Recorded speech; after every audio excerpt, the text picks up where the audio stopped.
সালি মহব্বত এই সিনেমাটা কিছুদিন আগে জিটিভিতে রিলিজ হয়েছিল, চর্চা হয়েছিল বেশ ভালোই। সিনেমার যে পরিচালক সেটা হচ্ছে তিস্কা চোপড়া, যার প্রথম ফিল্ম এটা। এর আগে তিনি শর্ট ফিল্মে তাকে আর কি পরিচালনা হিসেবে দেখা গিয়েছে।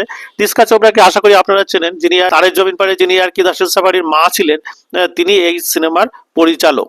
তো মুখ্য ভূমিকা রয়েছে রাধিকা আপ্টে, এবং এছাড়া রয়েছে অংশুমান, অনুরাগ কাশ্যপের মতো ধুরন্ধর অভিনেতারা এখানে রয়েছে। অনুরাগ কাশ্যপের যে ক্যারেক্টারটা ছিল সে বেশ মজার ক্যারেক্টার ছিল, এবং একটা ভিলেনের ক্যারেক্টার ছিল, নেগেটিভ ক্যারেক্টার।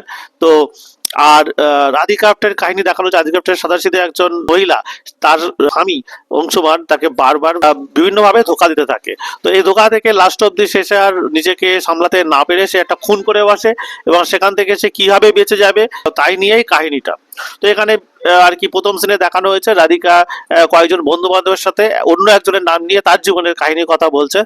দেখতে বেশ ভালোই লাগে। ওল্ড যে স্টাইলটা ছিল, যে ধরনের মিস্ট্রি থ্রিলার গুলো ছিল, ঠিক সেরকমই, নতুনত্ব কিছুই নেই।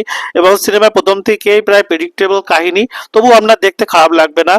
আপনি যদি মনে করেন ওয়ান টাইম ওয়াচ হিসেবে, কিন্তু এই সালি মহব্বতটা আমার বেশ লেগেছে। হ্যাঁ, তো দেখতে পারেন। এবং এই সিনেমার বিভিন্ন জায়গায় আমাদের অনেক গাছের কথা উঠে আসছে, গাছের প্ল্যান্ট কথা উঠে আসছে, সেগুলো দেখতে ভালো লাগে। আমার মনে হয় তিস্কা চোপড়া একজন দুর্দান্ত পরিচালক, কিন্তু তার কাহিনীটা যদি আরো দুর্দান্ত ভাবে দেওয়া যায় তাহলে হয়তো আরো ভালো ভালো সিনেমা আমরা তার কাছ থেকে দেখতে পাবো।